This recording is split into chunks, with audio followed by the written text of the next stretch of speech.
नमस्कार, स्वागत है आपका न्यूज रूम लाइव में। आज हमारे स्टूडियो में हमारे साथ चर्चा करने के लिए मौजूद हैं कासिम भट्टी और जावेद खान। आज हम इन दोनों एक्सपर्ट से जानेंगे कि देश के क्या क्या बड़े बड़े मुद्दे हैं जिन पर चर्चा करना जरूरी है। सबसे बड़ा मुद्दा हम कह सकते हैं कि हमारे देश में जो सुसाइड करने का जो रेट है वो लगातार बढ़ता जा रहा है। तो हम कासिम भट्टी से सवाल करते हैं कि हमारे देश के की जो हालत है, सुसाइड करने का रेट जो इतना बढ़ रहा है, इसकी क्या वजूहात हैं? पिछले तकरीबन 10 सालों के अंदर 15 से जो 24 साल के नौजवान हैं उनमें 200% जो है इजाफा हुआ है खुदकशी में। और एक तहकीक के मुताबिक ये भी बताया जा रहा है कि इसकी सबसे बड़ी जो वजह है वो ये है कि फाइनेंशियली जो कंडीशन है, फाइनेंशियली दबाव की वजह से लोग सुसाइड करते हैं।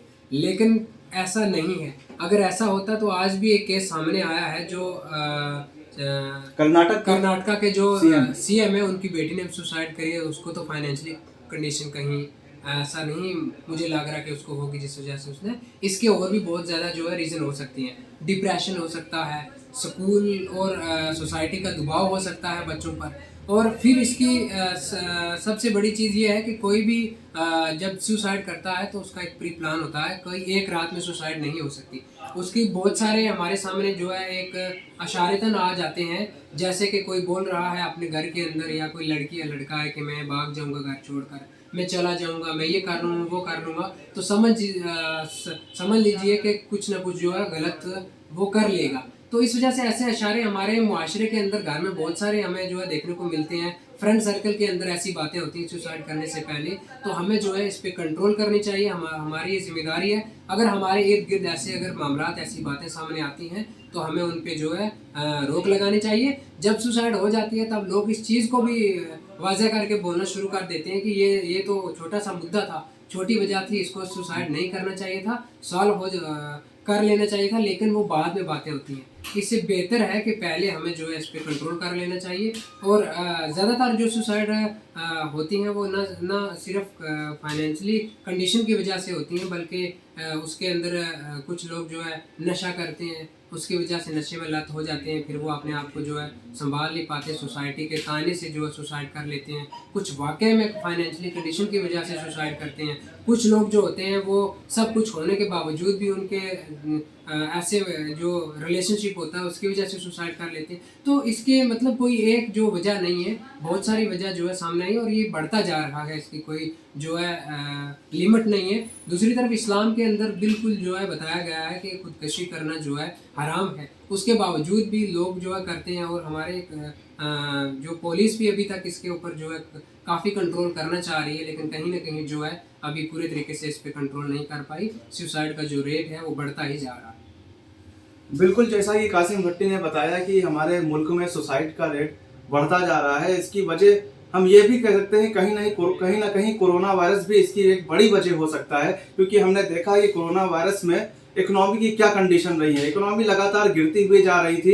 पर कैपिटा जो इनकम थी वो भी कम होती जा रही है। लोगों को रोजगार नहीं मिल रहा है, लोगों को नौकरियों से निकाला जा रहा है। तो कहीं ना कहीं इतने सारे जो है टेंशन, डिप्रेशन के चलते लोग सुसाइड करने पर आमादा हो सकते हैं। तो इस पर हुकूमत को ध्यान देना चाहिए कि किस तरह उनको रोका जाए। बहुत सारी एनजीओज काम करती हैं कि सुसाइड को कम किया जाए, लेकिन उन एनजीओ को कोई खास सपोर्ट नहीं मिलता है। तो हुकूमत को चाहिए कि हुकूमत गवर्नमेंट फंड से एनजीओ बनाए और ऐसे एनजीओ को सपोर्ट भी करे, ताकि हमारे मुल्क में सुसाइड करने वाले लोगों को रोका जा सके, इससे इस जुर्म से बचाया जा सके। जैसा कि हमारे संविधान में कानून भी है कि सुसाइड करना एक जुर्म है।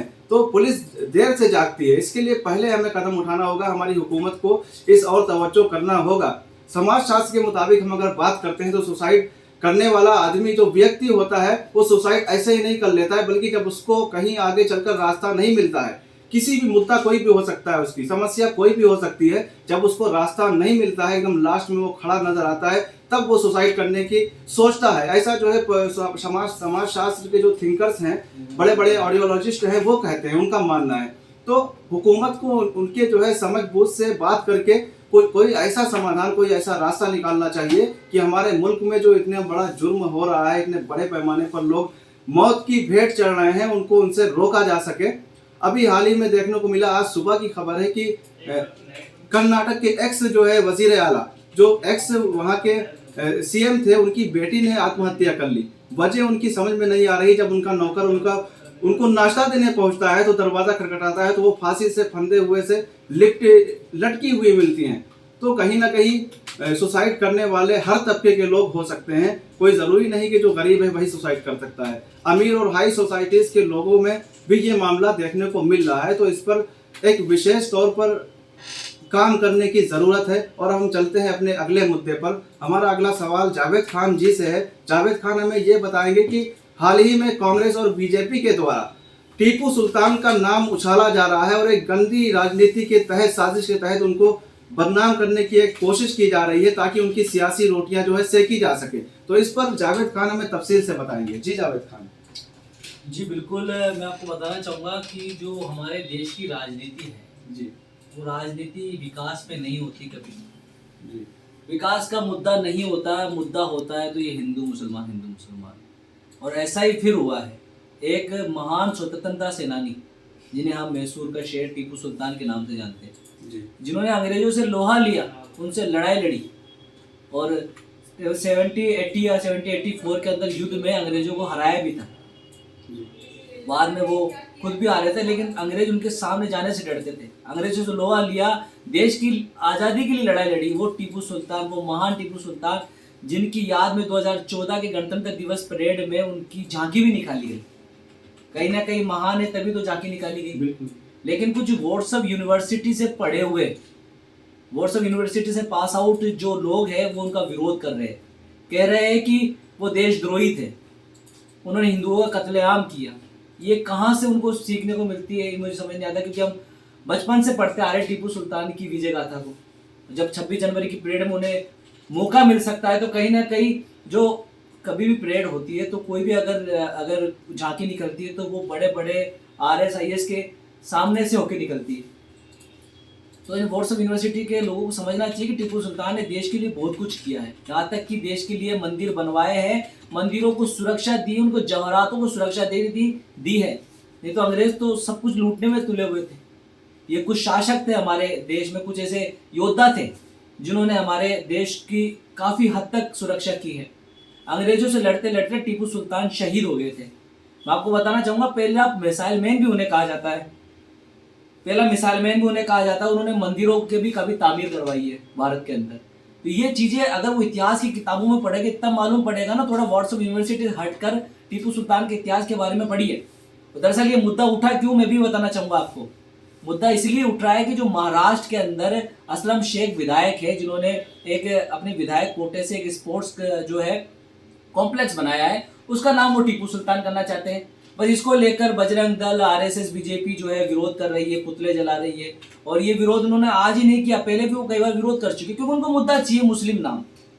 वो हर मुस्लिम को ऐसे ही घेरती है, क्योंकि जो उनके पीछे रहते हैं उनको तो ये पता नहीं रहता। वो व्हाट्सएप यूनिवर्सिटी से पास आउट होते हैं तो उनको तो सिर्फ उनका पढ़ना चाहिए। इतिहास पढ़ो आप टीपू सुल्तान का।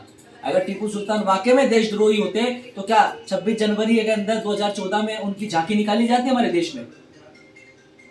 थोड़ा पढ़े और उसके बाद में आप विरोध करें। एक स्वतंत्रता सेनानी का आप अपमान कर रहे हैं अगर लोग ऐसा कर रहे हैं। टीपू सुल्तान जिंदाबाद है और देश के एक बाइज्जत जो है स्वतंत्रता सेनानी है। बिल्कुल, मैंने आपको अभी कहा था कि टीपू सुल्तान ने जो है मंदिरों की सुरक्षा की है। मेरे पास कुछ डेटा है, मैं आपको बताना चाहूंगा कि टीपू सुल्तान को मैसूर के बहादुर शासक के रूप में माना जाता है। उनके पराक्रम को देखते हुए उनके पिता ने उन्हें शेर मैसूर कहा था। टीपू सुल्तान को कुछ लोग बहादुर देशभक्त बताते हैं, तो वही कुछ लोग उनको सांप्रदायिक शासक बताते हैं, जिनमें मैंने आपको बताया जो व्हाट्सएप यूनिवर्सिटी के लोग हैं। लेकिन मैं आपको बताना चाहूंगा, मैसूर में हिंदू बहुमत थे। मैसूर में जो है हिंदू बहुत बड़ी तादाद में थे, वहां के ये शासक रहे, तो उन्होंने लोगों ने उनका साथ दिया है। इसलिए टीपू सुल्तान ने श्रीरंगपट्टनम, मैसूर समेत राज्यों के कई स्थानों पर कई मंदिर बनवाए हैं। ये डेटा है मेरे पास सर, मैं एक बड़े अखबार का डेटा आपके सामने पढ़ रहा हूँ। इतिहासकार TC गौड़ा ने अपने एक इंटरव्यू में कहा कि टीपू ने श्रृंगेरी, मेलकोटे, नाजनगुड, श्रीरंगपट्टनम, कोलेर जैसे मंदिरों के जवाहरातों की अंग्रेजों से सुरक्षा कराई है। 1759 में आदि शंकराचार्य के बनाए तिरुपति मंदिर पर मराठों ने हमला कर दिया था, तो हिंदुओं की धार्मिक भावना को देखते हुए टीपू सुल्तान ने इसका निर्माण कराया। तो मैसूर जहां पर बहुमत में हिंदू निवास करते थे, वहां के मंदिरों की सुरक्षा की, तो ऐसे देशभक्त को आप कैसे गद्दार कह सकते हैं और कैसे सांप्रदायिक बता सकते हैं? ये तो देश की राजनीति है जिस वजह से बड़े बड़े हमारे स्वतंत्रता सेनानी को भी अपमान झेलना पड़ता है और जो है सरकार इन पे कोई कार्रवाई नहीं करती है।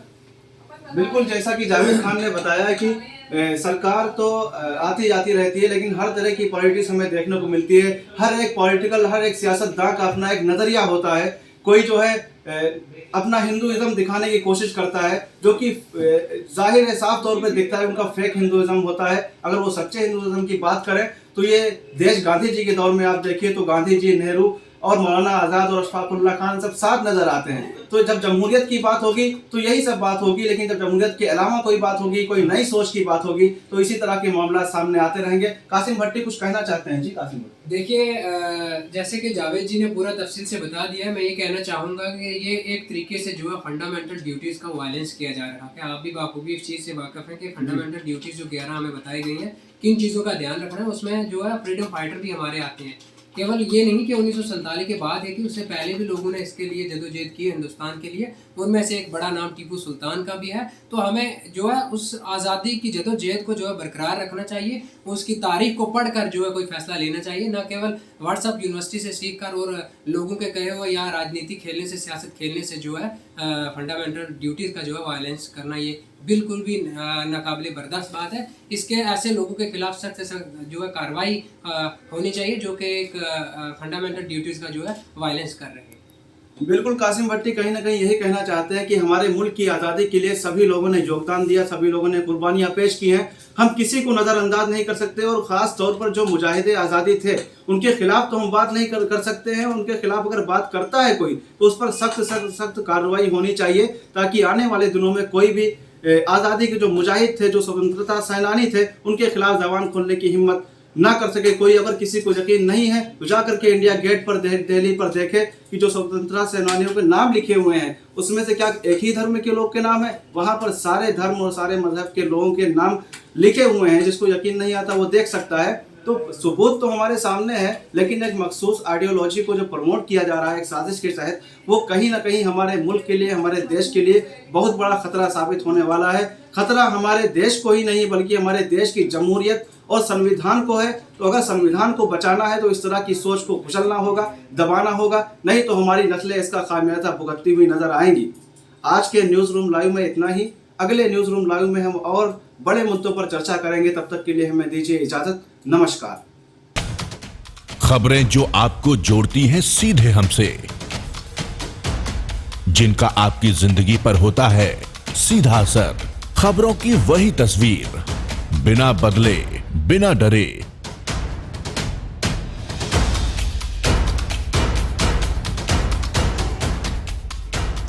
सच का जज्बा लिए सच दिखाते हैं हम, आपकी आवाज के साथ TNI आवाज।